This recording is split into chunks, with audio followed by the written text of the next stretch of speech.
Let's try this again. Dr. Bober, a child psychologist, adult psychologist, and psychiatrist, is going to be joining me live to talk about election stress. And we're having a little technical difficulty having him join in, which is so 2020, isn't it? And so the last week. I'm going to send you a request, see if you can chime in. For all of you that are watching, which thank you so much. I know you're watching, Dr. Bober. I see you there. Just send a request. Just press the request, ask to join in live, and then that way I can let you in. Hold on.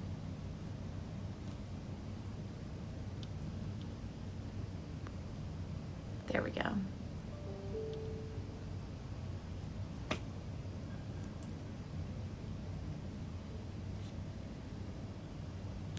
Off my Wi-Fi and see if that works better.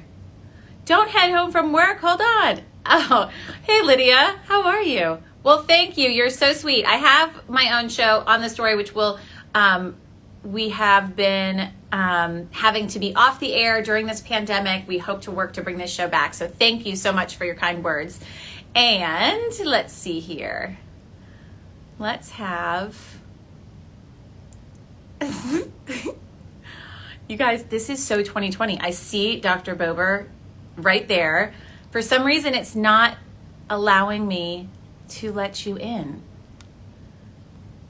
Why is that? Can you comment in the comment section when I ask you questions, Dr. Bober? Can you tell me what it is that you're seeing on your end and why you can't join in? Just write it on the comments because I see you there. And all you have to do is click request to join so that I can, thanks. You guys are sweet. There we go. It says waiting for Dr. Bober to join. I see you too. I see you. And it's saying waiting for you to join. There you are. Hi. Just turn your camera around the other way so that you won't be tilted sideways. No, this is hysterical.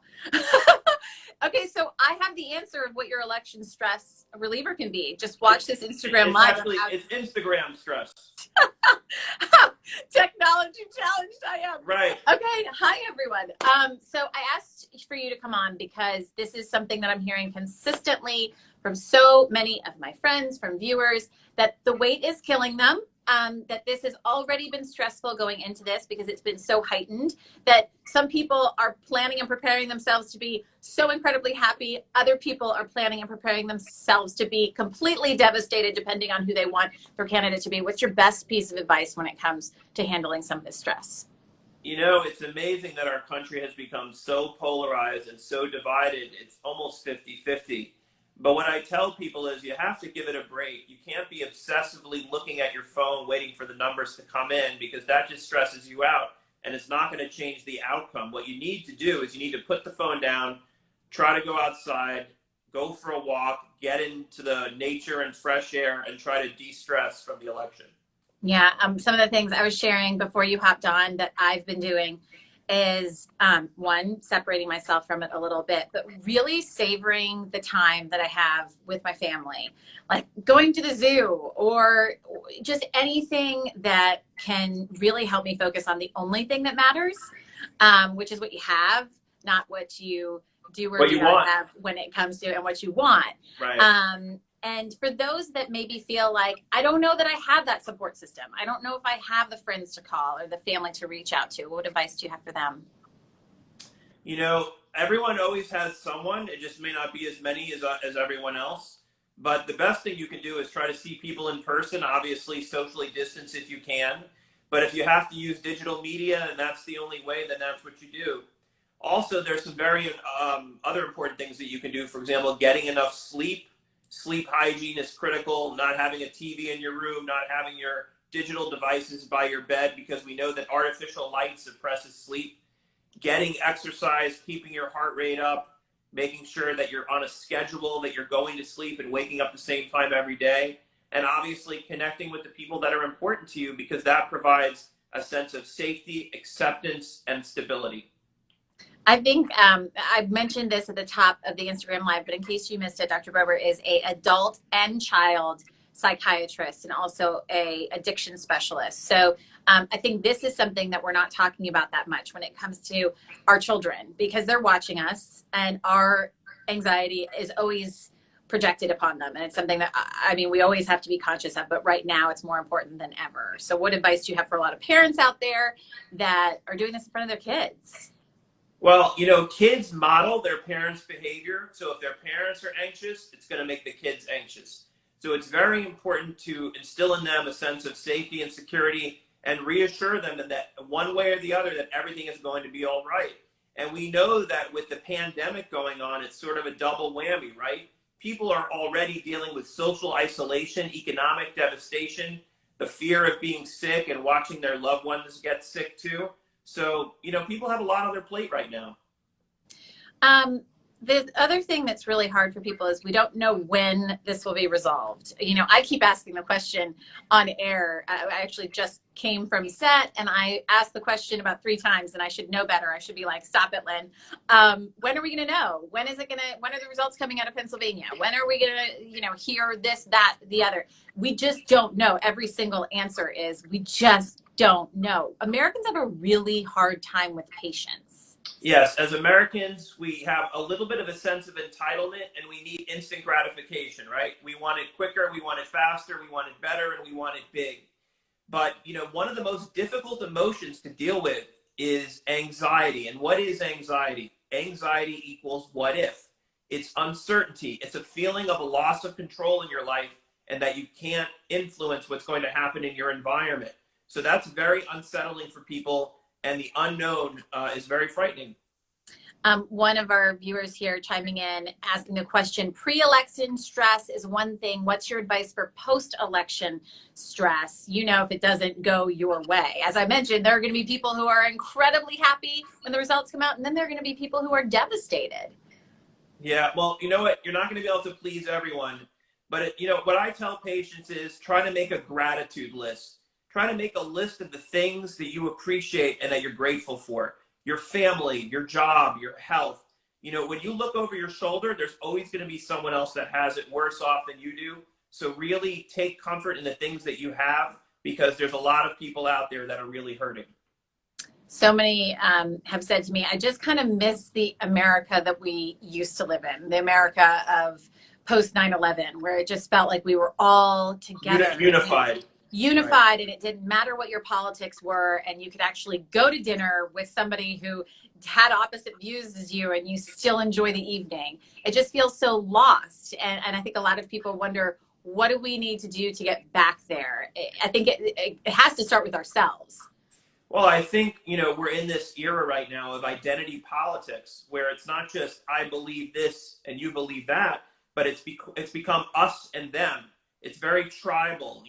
We don't find common ground. We don't feel that we can unify. And there's always common ground. We're all human beings.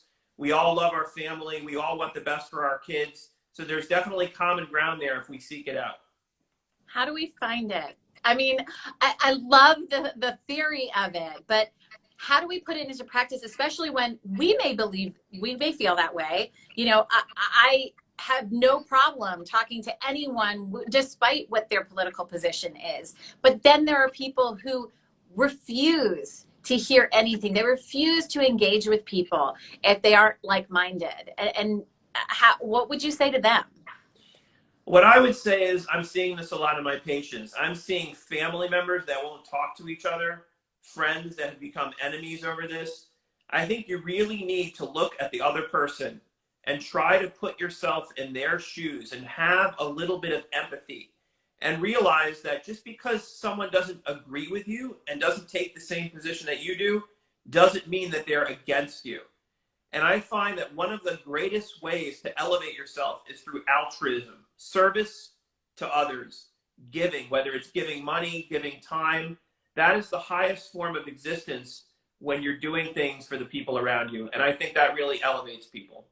I hope somebody out there does that today, takes one moment to just do something kind for someone else. if everybody did that. We'd see a different kind of wave in the country, whether it's red or blue. Absolutely. It doesn't matter. When it comes to, I know that you being a addiction specialist, right now everybody will make the joke they're either stress eating or they're stress drinking, and we're seeing a lot of people, especially those that struggled with any kind of addiction pre-pandemic, now post-election, pandemic, we're in it. How do we face some of those maybe possible problems that people are having with their addictions? So I'm seeing it, it across the full spectrum. I'm seeing people that maybe started drinking who weren't really drinking before. I'm seeing people who maybe were having a glass of wine to go to sleep, and now they're drinking a whole bottle of wine. So people are definitely using substances more to cope with that void in themselves, to cope with the anxiety, the stress. And, at some point it can become problematic and it can affect their daily functioning. And that's when they need to seek out professional help. What does that look like? I mean, when you get professional help, I feel a lot of people are scared to ask for that, right? I mean, how do you know that you actually need that as opposed to maybe I should just cut back a little bit? So when it really starts to affect you, like you're not sleeping, like you're not taking care of yourself, you're not showering, you're not eating, you're not able to go to work, and it's really affecting your functioning on a daily basis, that's probably the time when you really need to go get help. Where do you see things going in this next year? We all joke 2020, the kind of like the start of my Instagram live.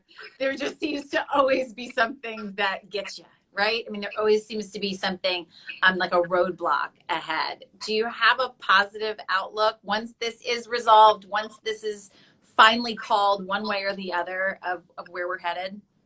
I think the winter is going to be very difficult, not just because of COVID, but because of influenza. So I think it's really going to be important to be as careful as possible, to wear your mask, to socially distance, to wash your hands.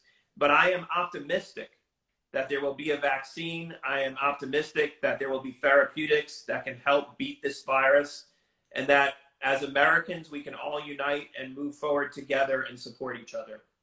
That's the most important thing. Doctor, thank you so much for taking the time. I hope I've seen some people chime in that you've had some great advice. It's much needed in these uncertain times. And sorry about that little technical gaffe in the beginning. Hey, that's the thing about 2020. We can just blame it on that. Exactly. It's all 2020. It's great to have you. Take care, Lynn. Bye.